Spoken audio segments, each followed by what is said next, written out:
All right, I just want to begin by thanking our fans. So, I'm a Midwesterner. I've seen snow, but we had some rough conditions out there, almost blizzard-like. So, appreciate everybody who came out on a night when the conditions were not great. I just told Dan I would love to, give me your ticket stub if you see me sometime, and I'll buy you a drink. I didn't say a beer. I said a drink. But there you go. Yeah, you guys included. But I'm really talking about our fans. We suddenly have 25 ticket stubs and media credentials coming my way. But I really do. I know our team does too. Really appreciate everybody who came out on a night when I know the roads were not great. As far as the game, listen, credit to a really good Rutgers team. They do not ever quit. That's credit to Steve and the job he does and has done. Really well coached. They fight, they compete. And we knew, like we kept saying that to our guys, hey, the second half is going to be a different half. And it certainly was that. We survived against a really good team. Credit to our captains for kind of leading the way there down the stretch. So I'm guessing by your demeanor right now, you take this a win's a win, you move on. Is that more the focus as opposed to you're up 20 and then you're fighting for your life at the end? Oh yeah, I don't ever look at it like that. I mean, it's too hard to win in this league. Yeah, you think I'm going to come in here with a, sour? Oh man, Nick Saban might, but I'm not going to. Well, how did you see the game change? You're up 20 and then they start fighting back. And you said you knew they weren't going to quit, but how did you see the game change from that point? Yeah, no question. We've got to do some things better. There's no question. I did not love our defensive approach in the second half. I just didn't. But I think overall, listen, we've got to do some things better. There's no question. But give them credit. I thought we were sloppy with the ball a few times late, and I just didn't love our defensive connectedness, and I didn't think offensively we finished enough plays in the second half. But sometimes you got to survive games like this. You got to make just enough plays. We did that, and it's credit to our guys. Caleb's free throws were huge. Stepped up there like an older guy. Great poise, confidence. Dre made one or two, and then CJ made both of them. Those are excellent plays, but we certainly do need to do some things better. Yeah. In the first half, you all had 45 points, and it seemed like you guys were getting some good looks. And Dwayne had a couple nice drives too. And then I think the last 7.5 minutes, you made one shot from the field. Yeah. Were you not liking the looks that you were getting, or were you just not hitting shots? What did you see? Yeah, I'd have to go back and look at it. I thought we got some good looks we didn't finish. Dwayne had one at the rim, he didn't finish. The pace and the speed of the game was different. They started to kind of muck it up a little bit in the way they were playing and force you to kind of shoot it quicker. I thought we got some decent looks that we just didn't make. But I'll have to go back and look. I didn't always love our shots in the second half. I thought we had a stretch in the first half where our second half, where our shot selection was really poor. But outside of that, I thought we got pretty good looks. Chris, what did you think of Dwayne's game? Had a pretty good assist turnover ratio, and I think for the most part, this shot selection looked improved from what it has been the last few games. Yeah, I thought he did some good things. The key for him, is he's got to continue to compete defensively, and he's got to bring some consistency to his performances. He's a sophomore now. There's a lot to be expected of him. He's got to bring some consistency to what he's doing.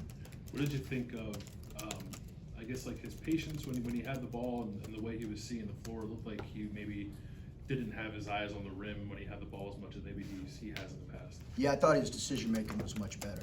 I thought, is that what you were asking? Yeah. Yeah, I thought he delivered the ball at the right time, in gaps, when he needed to. 5 assists for him, I think, is a career high. It's got to be. No question. More than half your shots are threes. You had another recent home game where that was close. Yeah. Are you okay with that ratio? No, a few too many. Okay. A few too many. Yeah, few settling a little bit too much. in certain situations, yes.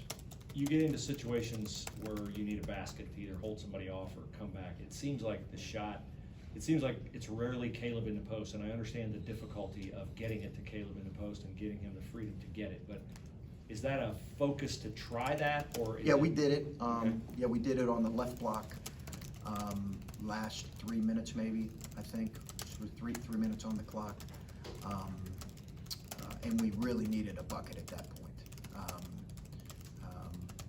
And he delivered. I think it was over his left shoulder, jump hook. Yeah, I was thinking of the possession where he ended up with CJ on the baseline. Yeah, we were trying to get it to him in that situation, I believe, yeah. Actually, that was a different action. But, yeah, he's always gonna be a big part of what we do. Now, there's gonna be some teams that are gonna trap on every catch. They didn't. They were really loaded up, though. When he caught it, the one he finished, he actually had about 3 guys around him. It was a terrific finish. But I think we can definitely be more intentional as a group. There are sometimes we're running stuff to get it to him, and then they feel like they can't. This happened in the Minnesota game. They feel like they can't get it to him, and the ball ends up with the perimeters. And I think we can still be more committed to getting it to him in some of those stretches.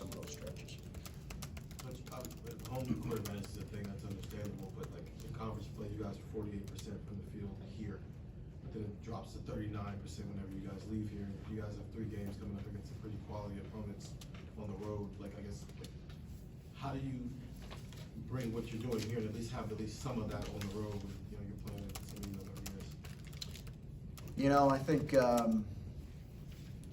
I think we just have to continue to work on our execution and what we're doing, and I think we've got to be. I can't remember what our numbers were at Michigan.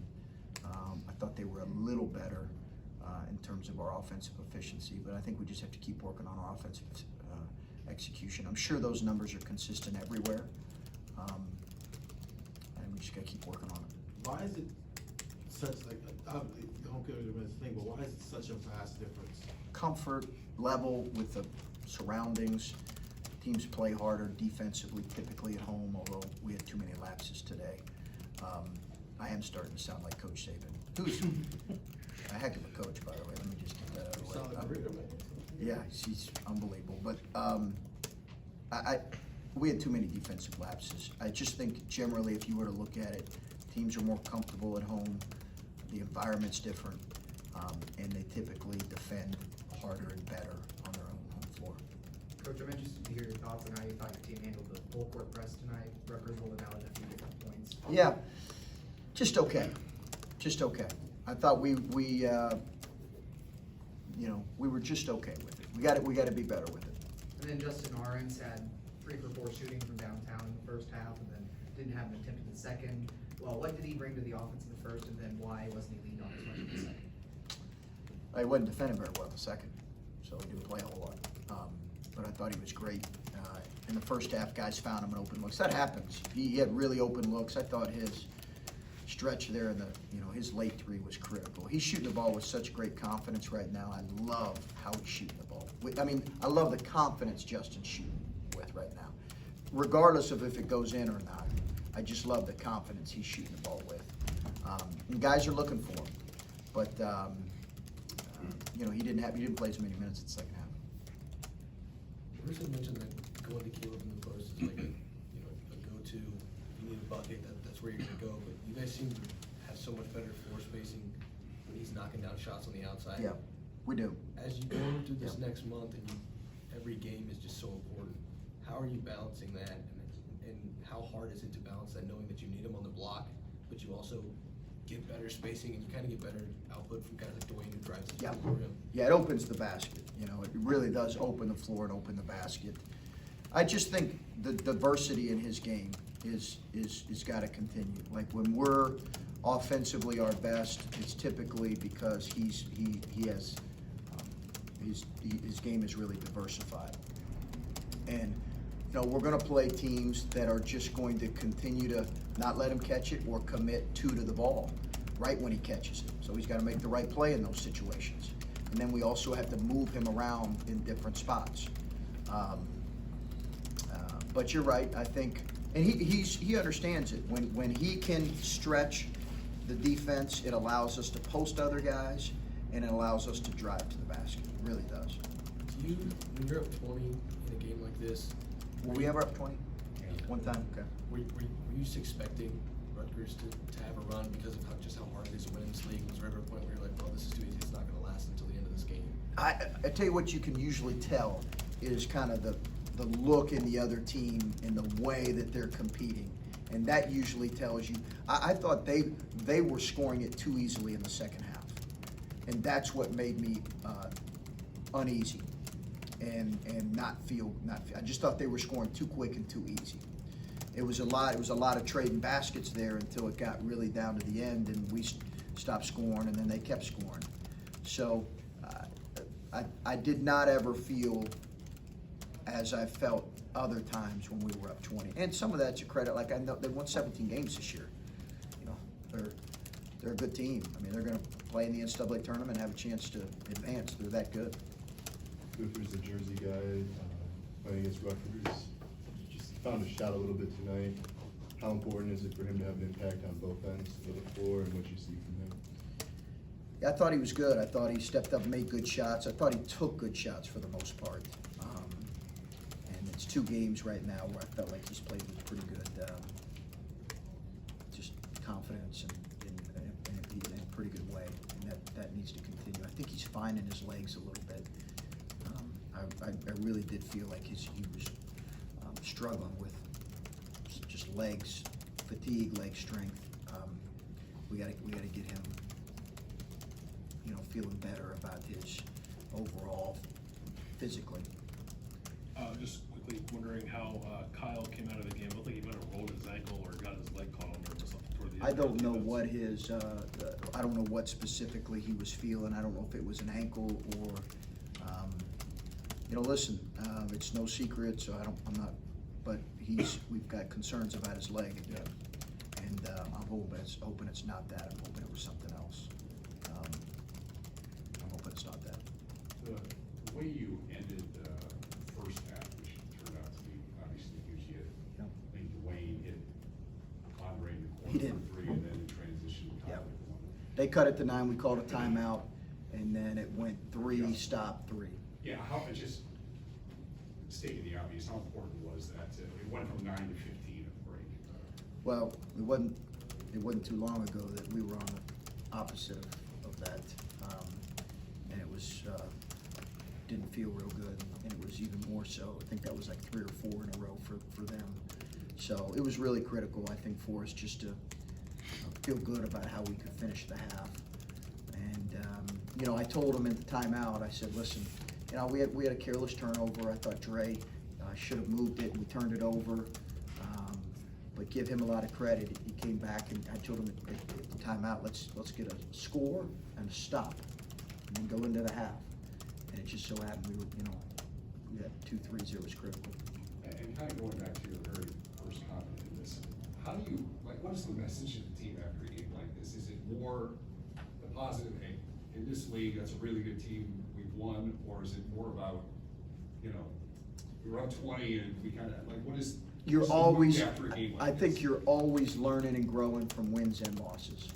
I think that's one of our, that is one of our core values, is you're always learning from wins and losses, from every moment. Every moment is a teachable moment. We've got stuff we've got to do better from this game. Having said that, we did a lot of things really well. And we've got to take both and move forward, but